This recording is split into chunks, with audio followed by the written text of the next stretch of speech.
Hello, everyone, and welcome to October. This is our author take the wheel for Bookish Road Trip. I am Hope Gibbs. We took a month off last month. I was traveling. So this month I am so excited about our author because today I have something that's very unique. I have met this author in person because our very own Grace Salmon got us together. She connected us and she said, "You both live in Tennessee." Well, what Grace didn't know is that we live about 3 miles from each other. So Yep. one day, as our wonderful author, Nola Nash. Hello, Nola. Hi. She and I had coffee and she took me around Franklin, Tennessee, where this book that we're going to focus on today, which is called House of Mirrors, which I love. It's one of my favorite reads of the year. She took me around Franklin and I felt like I was part of the book. So Nola, hello, and I'm so Hi. happy you're here. I'm so glad to be here. Thank you so much for having me all week long, but especially today. Thank you very much. Well, again, this is so exciting. So before we get started, I just want to give everyone a little information on your background. So here we go. Originally from South Louisiana, award-winning author Nola Nash now makes her home in Brentwood, Tennessee. She grew up in Baton Rouge, but her biggest writing inspiration was the city of New Orleans that gave her at an early age the love of magic, mystery, and history. When she isn't writing, Nola is on as an online high school instructional coach here in Williamson County, and she also designs products for her bookish theme Etsy shop called Lit Chick Studio.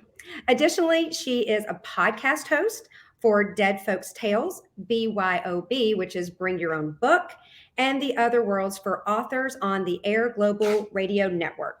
Nola is a contributing writer for the lovely Franklin and the author of 4 books, which are Crescent City Moon, Crescent City Sin, Traveler, and of course, The House of Mirrors. And her 5th book, Watcher, is the sequel to Traveler. It is coming out in November. Nola, you are a busy woman. I am. Very busy. And what's not in the bio is that I'm also a ghost tour guide. So kind of pushing some of the podcasting back just a little bit and focusing on ghost tours. It's spooky season. So, being a local ghost tour guide, we're very busy this time of year. Well, in honor of you, I don't know if you can see, I have my little Halloween set up and I'm wearing a little skull. It's this little skull sweater. So Love it.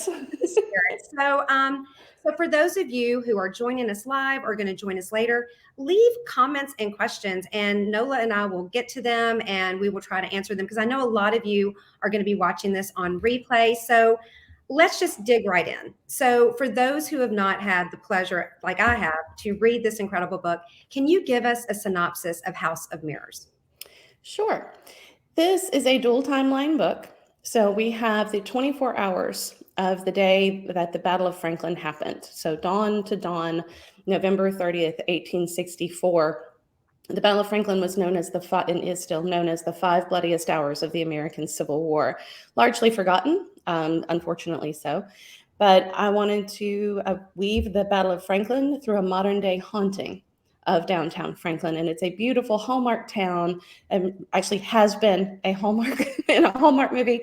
So it has this fabulous facade, but there is a very dark past that hides behind it that is wrapped around the Battle of Franklin and the 10,000 combined casualties in those 5 hours that day. So it is a very ghost-rich kind of a town. But I wanted to focus on the humanity, the human side of that story. It's funny to use ghosts for a human side of a story, but it is. It's what happened to the people, the soldiers as people, the citizens of the town as people, and then some of the echoes of the past that are left behind in the mirrors on the walls in the Bennett House on 4th Avenue in downtown Franklin. So we have a local tour guide, local ghost tour guide, and her friends, as well as the new owners of the house that are hoping to help the souls that are stuck in those mirrors. So using that legend, that Southern lore of souls being stuck in mirrors that were not covered when they died, to help them kind of find their peace and to figure out how to get back to where it is that they need to be. And so this book, when I was reading it, I felt like it could be in so many different genres. You have the paranormal, you have the historical part, because you do weave in the Battle of Franklin all the way through it, which gives you just a richer history. But it's also a lot of women's fiction because your main protagonist, Ruby, she starts out, at the beginning, and she's a very different person by the end of the book, that is classic women's fiction genre. So what do you classify it as? I tend to classify it like a paranormal historical fiction. But you're right. It really is about, and that's just because that's an easy label to put on it. And I tend to write multi-genre fiction anyway, cross-genre fiction. None of my books are truly one thing or another. But you're right. This is really Ruby's story. And even though there's a romance out there that one of the characters is trying to push onto Ruby, that's not her focus. It's really about who she is and what's going on in her life and the friendships that are there. So it's not even a romance. This particular one, I know I can at least take that label off of it, but it is very much because of the modern timeline makes it women's fiction, because it is a growth process for her and discovering who she is and what her purpose is. So women's fiction would fit, but I think because of the stigma of the ghosts, which I've run into in a couple of places, and using the spirits to tell that historical story and to help her find her purpose, it does push it a little harder into that paranormal genre, even though it is evenly, I think, a paranormal story as well as women's fiction. Yeah. Well, let's talk about this protagonist, because I absolutely adored her. She is, you are so sympathetic towards her, because at the beginning of the story, she has lost her grandfather, who was her touchstone. And she's already lost her grandmother, and she's kind of living a quiet existence in the little town of Franklin, Tennessee. Tell me, how did you come up with her? Ruby, in a lot of ways, is who she's a combination of me. This is really the first book I've really put a lot of myself into. I usually don't. I usually keep me very far away from any of my characters. People are always asking me, who are you in this book? I'm no one in any of these books. Ruby, there's elements of me. And I think that's why I treat her the way that I treat her. I lost my dad to COVID in 2020 and never had the closure that I needed for him. He was always one that was building things and remodeling our house and renovating things. He taught me to do things. So Ruby's relationship with her grandfather, the loss of her grandfather, in many ways was the loss of my dad, that I worked into that one. I get a little choked up when I talk about it, because one of the things that the very first chapter, that's not the Battle of Franklin chapter, at the very end, when she can hear her grandfather kind of as she's thinking about him at the cemetery, and he says, I'm glad you got to see me, kid. My dad said that every time I drove away from the house. I'm glad you got to see me, kid. And so there's little bits of me in her.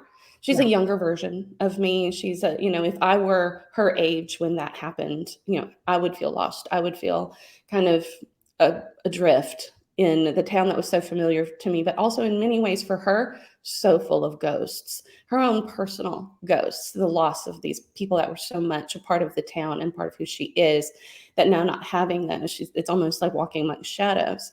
And so that's really where she came from, and why I treat her the way that I treat her in that book, because in many ways, older me is looking back at younger me, if that had happened, and thought, you are more than you think you are. You're not just the people who love you. Yeah. So Ruby comes in contact with two supporting characters who are pretty much, they're almost in this book as much as Ruby is. Mm-hmm. And it's the couple who inadvertently buy a house, and they fill it with some mirrors, and some things start happening. And that would be Mallory and Jake. Tell me about them, because they also ended up being very protective of Ruby, and they became almost like a secondary found family. They are. And I think that's because, as we grow, as we change as people, as we lose people, we can either withdraw and kind of be very isolationist, or we tend to find people that connect with us, that protect us, that kind of draw us into their own inner circle. And there's usually something that connects us that's a little deeper than we realize. And that's Jake and Mallory with her. They come to her needing some history on their house. That's really the only reason they get connected. In fact, it's Tilly, who's her best friend that works at the coffee shop, that connects them, because Tilly knows everybody in town because they come in and get coffee. But it's this relationship of, there's there's something else to the history. They're pushing her to use the gift that she has, that she's really resistant to use, of being able to talk to these spirits, because that's weird. Who does that? Oh my God, I don't know that I want to talk to them. They give her some confidence. And I think because they see her, they didn't grow up with her like everybody else in Franklin did. They don't see her in the context of the relationship of her grandfather, her grandparents, just being the kid that grew up here in town. They've come into town and they see her authentically for who she is that day and through this. And so I think that's why that relationship kind of begins the way that it does, because someone finally sees Ruby for Ruby, not Ruby and her surrounding family in town, just Ruby. And that's kind of a unique thing for her.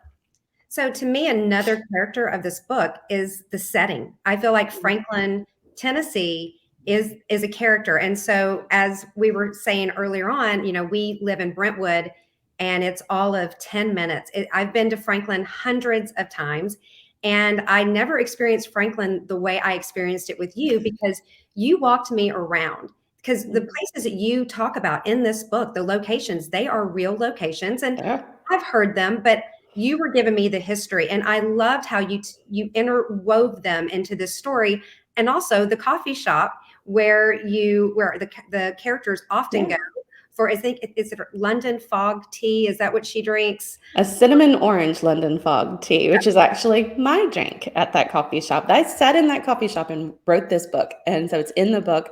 Her drink is my drink. Again, putting a lot of me into Ruby. The cinnamon orange tea is amazing in a London fog, just replacing the Earl Grey with the cinnamon orange. It's very warm. I started writing this book in October, so it was that kind of warm, cinnamony thing. And so it was perfect for a fall haunting. And it's fall in the book too. And I love that place. I'd never been to that coffee shop. But tell me about Franklin. What drew you to say, I'm going to write a book that, I'm set in a town that I can go to anytime I want? Franklin is a character. It really is. I mean, when you just being in Franklin, you feel it's almost time warpy. Like you feel like there's so much of it that is so protected by the historic overlay of the original 15 blocks of Franklin. And because of that, very much like New Orleans to me, I've always feel like I'm stepping back in time, because it's, you're walking around buildings that are 300 years old. And Franklin's very much the same way. We have so much of our history intact. We do things like when we renovate a building, we try to even save the hardwood floors, the original floors and windows, and all as much of the home as we can. So you do feel like you're stepping back in time. And just like walking around New Orleans and the inspiration that it had for writing, it was always, what has this town seen? What have these walls seen? Who looked out these windows? Who walked these floors? And that, I think, became, getting that feel of the town. And it's both modern and old at the same time, because we have a lot of trendy shops, trendy restaurants, high-end stuff down here in Franklin amidst the very old buildings. And it's just beautiful. And I thought, what if we blended? I said, I wonder how many of the people who come from Brentwood, Nashville, out of town, that walk these pristine streets, that walk this hallmark set of a town, really know what these windows have seen, what these floors have seen, who's walked them, whose conversations that have been in here that were legendary, massive moments in time, Andrew Jackson, and so many things that just were really turning points in American history, not just local history. And I said, there's got to be a way to do that, because there's such great stories to tell. Yeah. And I started digging, and I realized that not a lot of people understood the Battle of Franklin. They didn't understand the impact that it had on the town, not the impact that it had on the war, because we don't hear about it. So we know it didn't have a massive impact on the Civil War. It was not a Shiloh or Gettysburg. It was bloodier than some, but it didn't have that pivotal point. It was not Atlanta. We had 10,000 casualties in a town of 750 people. Yeah. That's massive. And it's lost on the people who walk through these charming little boutique shops. And so I wanted to actually create that avenue for that story to be told, and to be told in a way that was accessible, not just here's a really dry history book.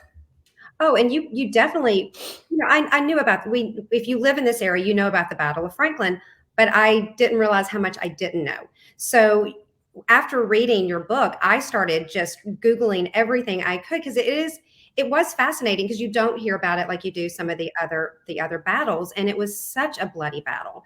But I loved how you did all of that, but that had to take a lot of research, because I'm sure you We didn't did. just happen upon this, this knowledge in high school. Tell me a little bit about what kind of research you had to do for this book. Well, first of all, I did a lot of tours. I did a lot of tours, and it's something people don't do often enough is to be a tourist in their own town. And you really get to learn a lot about the things that are important to the town through the tours, because those are the things they're going to highlight and that they're going to focus on. And so I did the tours of Carnton. I've done the tour at Carnton, I believe, 7 times, just with various people over the years. And each tour guide gives you a different perspective and different information. So even if you've done a tour once, do it again, because you're going to learn something new. I did Carter House. I've done Lotes. I've done just walking around the cemeteries, researching the cemeteries. And then I started to look for firsthand accounts. Because sure, I've got the battlefield markers. I could go walk around and read every silver historical marker on the side of the road. I mean, there's so many of them, but that's military history. And I wasn't interested in the military history.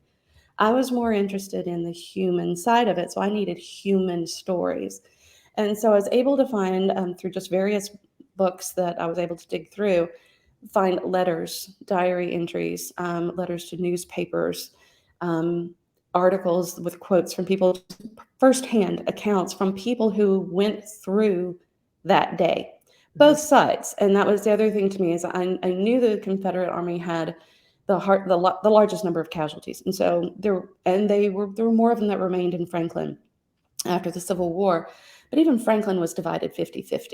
The state of Tennessee was divided 50-50. It took us 2 votes to secede from the Union. That was unheard of, because we couldn't agree just geographically where we are. And so I wanted to make sure that I was telling both sides. It would have been very easy to say, oh, I'm going to tell the Confederate story because this is the South. But that's not the story. And because we had so many people on both sides of that war in the same town, it was important to me that I found firsthand accounts for the U.S. soldiers, the Union Army as well. And that took some research. It took some digging. But what I found were such powerful, moving, emotional stories that were just irresistible. And there were so many of them. So what I ended up having to do, especially with the souls that are in the mirrors, because that's a wide lens for the 5 Bloodiest Hours chapters. It's a wide lens of what's going on with the military, with the town. But the mirrors themselves allow us to zero in on a single experience. And that single experience is still historically based. So I pulled a lot of people's kind of firsthand accounts that had similar things that were being echoed in it, and I put them into a single character. Some of them are actual historical people. Todd Carter, the Lotes twins, Marshall Griffin, John House. Some of them are actual historical people, but the ones that are not, it was a conglomeration and a kind of a mashup of actual people's firsthand accounts, so that it was still an authentic story. So yes, lots of research, but it's worth it. It's worth it because their stories are far better than, far more moving than anything that we so far removed from it may even imagine. That having that is truly powerful to know this is what happened to people. Well, let's talk about some of the ghosts. So, I think maybe was it a total of maybe 9 or 10 ghosts that she's trying to get them back to the place where they can find peace. I don't want to give away too much, but do you have a particular one that really tugged at your heart? I don't want to say your favorite, but one that really resonated with you. Jasper. Yeah. Jasper is by far my favorite. I mean, if I had to pick a favorite, I love them all. I do love them all. But there was something about Jasper's story, the just wanting to go home. That's all he wanted, was to go home. And the fact that he is actually, that desire to go home was such a drive. And he was so sure he was going home. He was told he was going home. But then to be stuck in the one mirror, that was the hardest to get back. So his struggle goes on. His struggle is not just, well, you're dead. And now sorry, you're not going to that home, but you can go back to where the people that love you are. it was still a struggle for him. That it was so powerful. And that moment where he got to go home, it's always been one of those special ones for me was his story, because that was the story of so many of the soldiers, both sides. Yeah. All they really wanted, and especially that late in the war, 1864, the end of 1864. The war ended in 1865. Mhm. They've been fighting for so long and so far from home. So many of them thought they were just going to defend their town, their state. They didn't realize they were going to be going so far away. And then to still have to fight and still have to struggle. So many of them just wanted to go home. By that point, we're done here. It's over. We're done. We can't do anymore. I want to go home. And his story was just so powerful to me because it was so many soldiers' stories, both sides, rolled into one character. Yeah. Well, I'm going to show everyone. I don't know. I'm sure you have a book nearby, but this is the cover. I absolutely love this cover. And I wanted to know what kind of input you had with the cover and how did it come about? What gave you the idea to go this direction? I designed that cover myself. Really? Front and back. That cover is mine. I did that. So I have 100% input on that. Okay. That was me. And so it's amazing. It catches your eye because I found this at a bookstore in Franklin because I'd already downloaded it because I read a lot of my books on my phone because I can read much quicker. Sure. But when I went in and I found it, it just draws your eye. Mm-hmm. And it's the way that she connects to the spirits is the hand on the mirror. And I mean, there were several layers of designing that book to get that hand on the mirror the way that it is. But it's that connection and it's reaching out. Yeah. And I wanted that to be the focus. I didn't want it to be Ruby because Ruby tells the story. She's a vehicle for the story of the other people that are in there. And it's them reaching out. And through them reaching out, she then discovers who she is and then can see herself the way that others have seen her. But it took Todd Carter reaching out to her for her to kind of get pulled into this. And so the catalyst of it all is that first handprint on the mirror. And so that was important to me to have. Well, I love that. And I talked about how Jake and Mallory were supportive and she had a whole group of people. A lot of the stores that she needed to return a mirror to, they were very understanding. Even a minister was somewhat kind of turned a blind eye, but she wasn't just completely like the whole town's like, go Ruby, let's do this. She was met with a lot of opposition. Can you tell me a little bit about the resistance that some people might have for, the paranormal or for ghosts?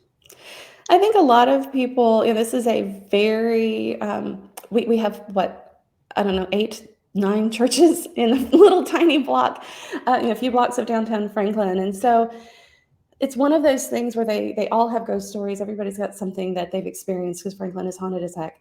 There's so much going on, but it's kind of hush hush. Like, we have the ghost tours. I'm like, oh, yeah, the ghost tours, but secretly they all have a story. If you can get them alone, they'll tell you a story. But there's a lot of resistance with feeding into that. In 1974, if you'll believe it or not, there is an actual city code that prohibits fortune telling. Like you cannot hang a shingle out and say that you're a tarot card reader in Franklin because there was a city ordinance back in 1974 that said no. So, I mean, this is the town that we're operating in with this kind of book.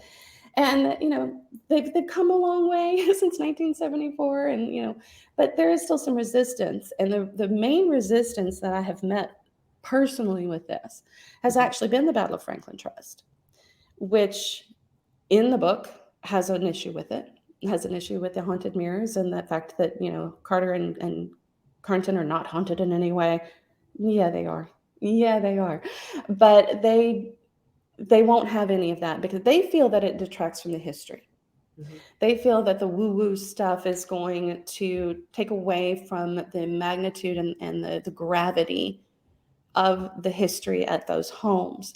I can see their point, but I can also see that maybe what we need to understand is that there's more than one way to tell a story. And there's more than one way to share history, because they will not carry my book. They will not. They have told me now, because of the vehicle of the ghosts that are helping to tell the story. But the story is historically accurate. But they won't do it. So that, I mean, there is, Ruby meets some friction with the Battle of Franklin, which is funny because I wrote it long before I had friction with the Battle of Franklin Trust. So it was almost like it just kind of, what was written came to be. So let it be written, so let it be done, kind of a thing. Well, and again, I told you I enjoyed this book because it hits on so many different genres, and it's not all spooky and historical, or there's some funny lines in this book. And I have to tell you, so I live in Brentwood, Tennessee, and you describe women that I may know or may kind of be one. You call them the Brentwood moms, and you wrote this, and it's one of my favorite lines. A gaggle of Brentwood moms sporting designer athleisure wear that would never see a drop of sweat on it. I mean, I felt like when I read that, I was like, oh, ha, ha, ha. But then I went, oh, wait, I live in Brentwood. I'm a mom, and I usually wear athletic wear all the time. So, but you have funny moments. And actually, there's some funny moments with Jake and Mallory. They're starting just to kind of accept something. And he's a very practical man. I believe he's an attorney. Yes, he is. He's a Music Row contract attorney. And so he's our voice of reason through all of this. When everybody's like, oh my God, the house is haunted. He's experienced it, but he's trying to find some rational explanation for this. So he's the other side of Franklin. You know, we have the let's go have a ghost tour side of Franklin, and then he's the other side that's like, whoa, wait a minute. And he's a balance between them. And so, yeah, he is but he kind of gets wrapped up in it too. I mean, there comes a point where you can't deny it anymore in this story. It's like, no matter what he's tried to do to resist this, it's coming for him one way or the other. Well, we only have a few more minutes together. I feel like I could talk to you for an hour. And if we go over for a few minutes, it's not a big deal. But I just wanted, before we let you go, I just wanted to hear just a little bit about how did you go from having an idea for your very first book to being a published author, not just once, twice, 3, 4, and it's soon to be 5 because your new book is coming out in November. And we have a lot of aspiring writers here at Bookish Road Trip, or just people who are curious. Could you tell them a little bit about your story, your journey? Sure. I wrote CRESCENT CITY MOON. Is actually not my first book. The first book I ever wrote has not been published yet. And it's not even in the pipeline yet. And it's actually a historical romance. So it's not even like my genre that I'm known to be a writer for. But there were stories I needed to tell. There were just stories that were in my head. They were cluttering up my headspace. I needed to get them out. Wrote them. And like I said, the first one hasn't been published yet. It needed to be completely rewritten, which it has been done. But it was more of I like this story. Maybe someone else will like the story. And boy, I learned a lot of what to do, what not to do as you go through querying, as you go through learning to develop that thick skin. People are going to say no, and you have to understand that their no is largely not personal. It's very hard not to take it personally, because the very first thing you're going to do is take it personally. And then you have to step back and go, okay, well, they have a million reasons that I don't know anything about for rejecting this. And then you get someone who does. And I had a publisher who published the first 2 Crescent City books. They actually had contracts on the Traveler series and the book that's not the romance that's not published either. And I pulled those back after a while. I actually took all of my contracts back from my publisher. They were not doing what they needed to do. We're not going to get into mudslinging about why or what happened, but it was a relationship that wasn't working out. And I pulled those back. And I started to find other avenues. I gave the Traveler series, I pitched it to Black Rose Writing. And so Black Rose is another small publisher, and they're doing a great job. So they will keep the Traveler series. I'm not pulling that one away. They're publishing Watcher, and they will publish Oracle. So there's a variety of ways to do this, and you have to find the way that's right for you. And when you write cross-genre books like I do, like you were struggling to say, where does this go on a shelf? Largely, that's the reason for most of the rejections and most of the issues with publishers that I found with what I write, because it can go anywhere, but it needs to fit neatly on a shelf somewhere. When the bookstores say, where do I put this? They need to have an answer, and they don't with my books. And I've accepted that. And I've accepted the fact that my books will find their audience, that they don't have to be on a shelf in, whatever shelf in Barnes & Noble or whatever bookstore for me to find readers. The readers that want this kind of book, they're out there, and it's just a matter of getting in front of them through things like this and other avenues where I can find them, rather than changing what I write to fit what an agent, a publisher, a bookstore is wanting. That's not what I do. It's not my style. It's not what I do. I would feel like a fraud if I chose to do it that way. So I've had to, over time, accept that my journey is going to be different than someone who, say, writes just women's fiction. That's a more direct path. But because I'm cross genre, because it's very difficult to pigeonhole me, to put me on a shelf, it's a very different journey. But it comes down to just being true to what it is that you want to write and telling the stories you want to tell, because these stories do speak to people. I've had enough people that have written me and gone, oh my God, this was like, it's so different than anything I've ever written, ever read. I'm like, yep, that's why nobody knows where to put it. But well, again, I loved this book. Like I said, it's going to be in my top, reads of 2023, because I do read a lot for Bookish Road Trip and, just for my own enjoyment. And it was wonderful. And I know that our audience, they're going to want to keep up with you. And could you tell them where they can find you on social media, your website? Yeah. NolaNash.com is a great place to find me. It's got all the books on there, synopsis, and all that good stuff. Of course, I'm on Facebook, Instagram, at Nola Nash Author. Same thing at TikTok, at Nola Nash Author. I started doing weird things on TikTok because I don't know what to do with TikTok. It's just beyond me. Lots of videos of my farm is what you get on TikTok. Well, I am so happy that you have been here, and we have you one more day. I can't wait to see what you're going to post. I was talking earlier about your post today. It was, do you believe in superstition? And the post had a black cat, and I didn't even read the caption first. I saw the post, and I immediately X'd out, and I went, well, I guess I am superstitious. So I am. And you said if you are, that means a little bit of magic? Absolutely. People don't realize that, they say, do you believe in magic? And they say, oh, no. But then eventually I start asking them about, superstitions, do you walk under ladders? Well, no, that's bad luck. Why? No. That's something you can't control because it happens as a result of an action you did or did not do. That's magic. Yes, you believe in magic. Well, for all of our friends at Bookish Road Trip, those of you who are going to watch on replay, our next Bookish Road Trip, Author Take the Wheel, is going to be on Thursday, November the 9th at 1 p.m. Eastern.